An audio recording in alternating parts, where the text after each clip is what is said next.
Paul here. It's another episode of Butt Crack Cycles. I actually haven't made like a long form video in probably a couple of weeks. I've been trying to put out some of the shorts for you guys to watch in the meantime. And I was like, man, I need to make a video about something, and I just really didn't know what. Hadn't been real busy on that Evo Sportster project I've been working on, and I took my Ironhead for a ride yesterday, and it was great. It was a beautiful day. I probably rode, I don't know, probably 40 or 50 miles on it yesterday. I'll have to check the odometer, but somewhere in that neighborhood.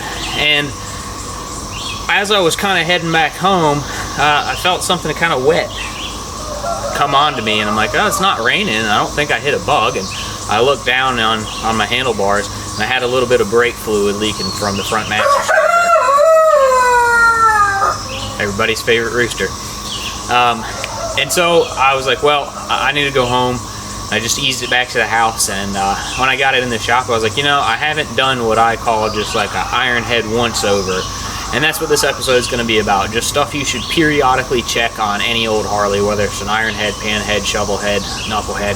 You could probably make a pretty good case for doing this on early Evos too, rigid mounted stuff. Just stuff to regularly go through on a 30 or 40 or 50-year-old bike.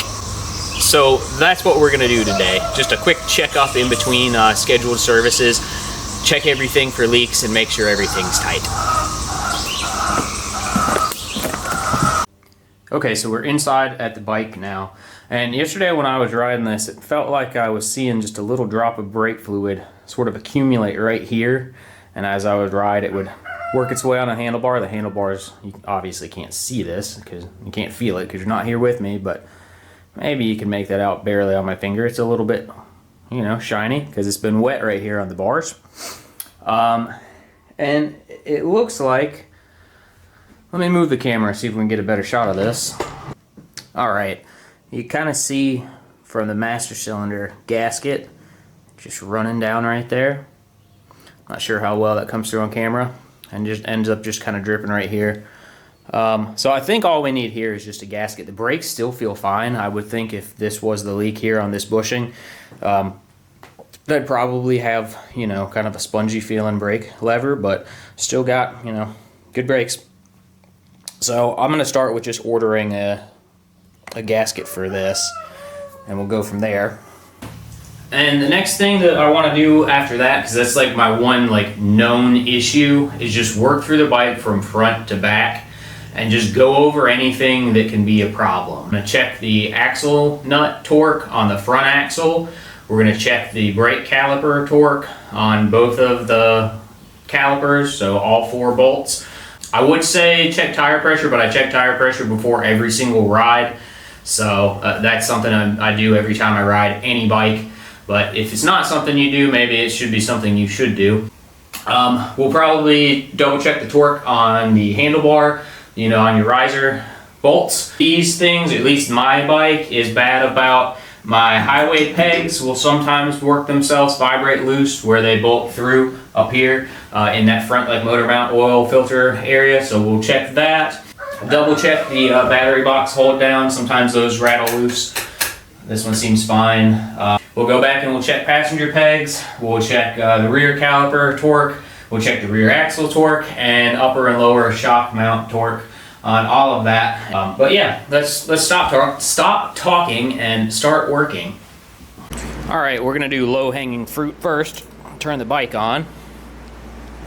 Headlight burns. Tail light burns. Running light on that side looks good. That one's a little dim, but it is burning. We'll do let's do left signal. Yep. Oh, let me hit it again. This bike has self-canceling turn signals. Hey, look at that.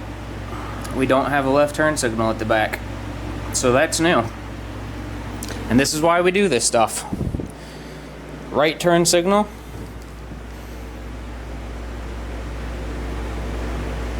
Barely going at the back too, so we might have a ground issue going on at the back of this bike. Right turn signal again. Yep, everybody's blinking on the front. Yeah, so once again, that's why we do this stuff. Like I said, I normally do a quick walk around on my bikes before I go for a ride. That wasn't like that yesterday. You can see that they're blinking very dimly, especially that right one, but don't have good turn signals. So you're probably going to hear me say this some more in this episode. This is why we do this stuff. These are old bikes. They're not perfect. Most of them have been around the block a lot, have a lot of miles on them.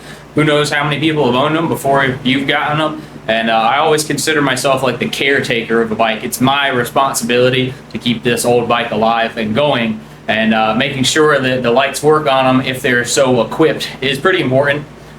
This is also a good time to point out too that you should always be using hand signals in addition to your turn signals. At least I think so. I always do it. Maybe that's just a habit from riding stuff like the Shovelhead that has no turn signals on it.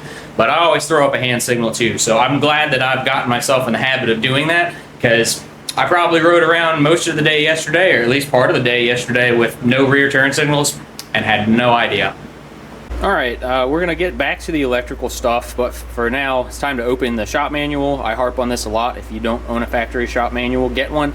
You can also download digital copies of these for free off the internet and print them out, like at a Kinko's or something, and have them 3-hole punched and put them in a binder. I just happen to be lucky enough to own the actual factory shop manual. I hate reading on screens, even though I do it a lot.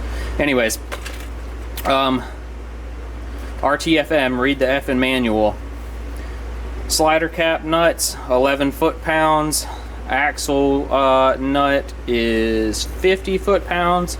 I had the axle nut memorized, even though it doesn't sound like I did. The slider caps, I couldn't think of that, so that's why we opened a book. Brake calipers, Titan brake caliper mounting bolts to 80 to 90 inch-pounds torque. Use new lock nuts. So we're going to check that on the front wheel. This is front wheel section. You can see we're over here, front wheel. And then rear wheel starts the next section. And when we get there, here's a assembly cast wheel 79 to 83. So that's us. And we'll go back and we'll read this again. Okay, I'm going to start with caliper bolts. And I already know that this one's a little bit loose. You can see me wiggle it back and forth.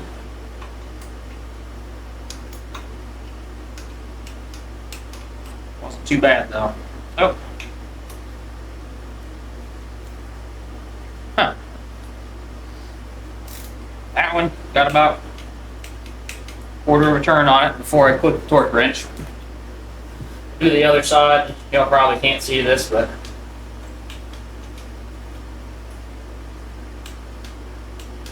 kind of same deal. Just they weren't quite all the way torqued. And that might be something to me to revisit. These calipers haven't been off since the last time this wheel was off, which was about a year ago. I put new lock nuts on it then, but these bikes vibrate a lot, so it's important to check this stuff. That's why we check it. Let's do slider caps next.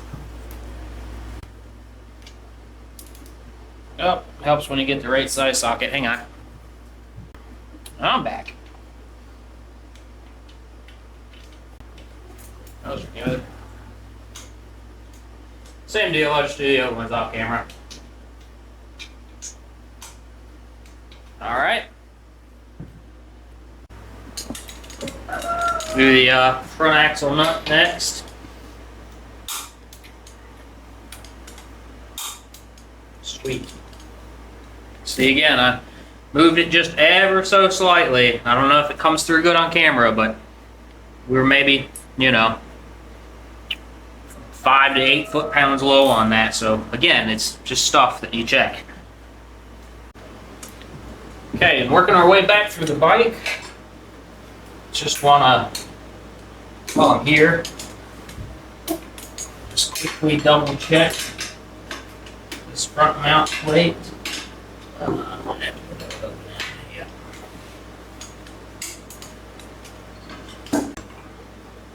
So obviously want to make sure that our mounts aren't coming loose, because that would be bad. For the back axle nut, you need to grab the nut on the other side with a wrench before you can actually torque it. hold it. I normally just kind of stand like I'm standing here over both sides of the bike. So that's good. That wasn't going anywhere. We'll check shock mounts and brake caliper next. So the shop manual actually doesn't call out, or at least mine doesn't, a torque value. Wow. That definitely needed snugging.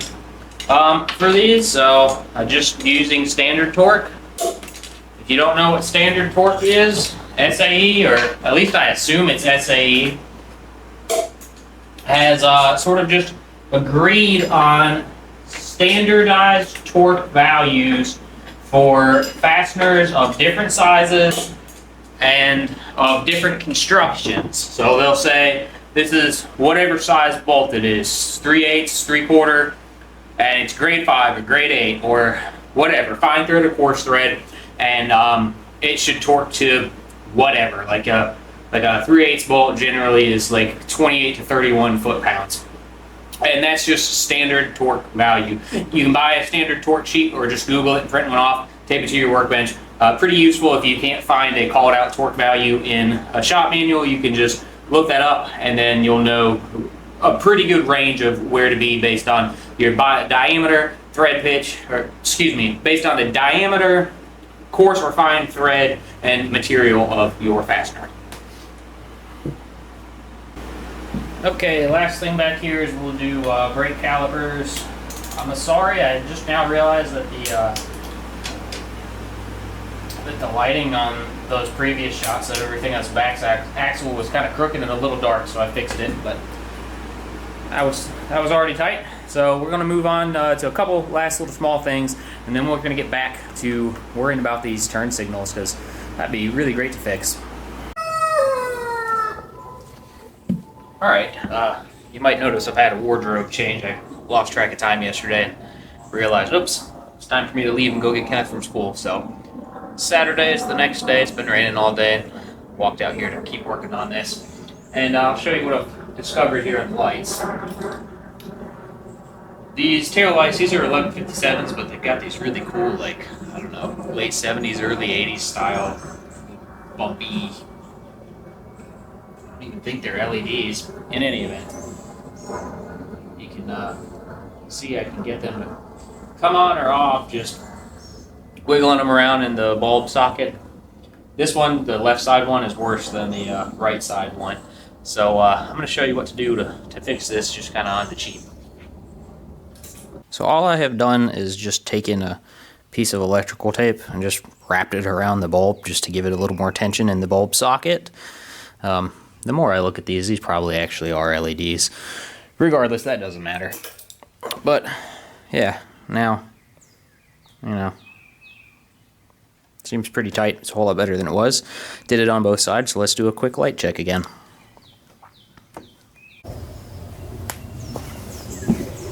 Alright, running lights. Everybody's there. Let's go left.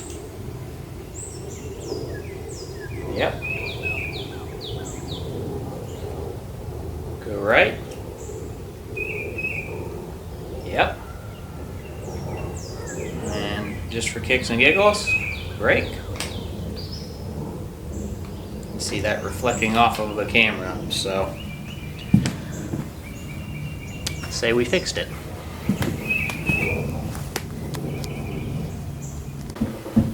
That's really it for this episode, honestly. I know that this wasn't like super exciting. We weren't tearing apart engines and stuff, but that's the kind of just like basic maintenance that will keep an old bike alive, whether it's an Ironhead, shovelhead, whatever. A lot of these old Harleys really get lambasted. I get comments all the time. Someone wrote one the other day on a video I did about, like, you know, what's the actual true real price of a shovelhead these days.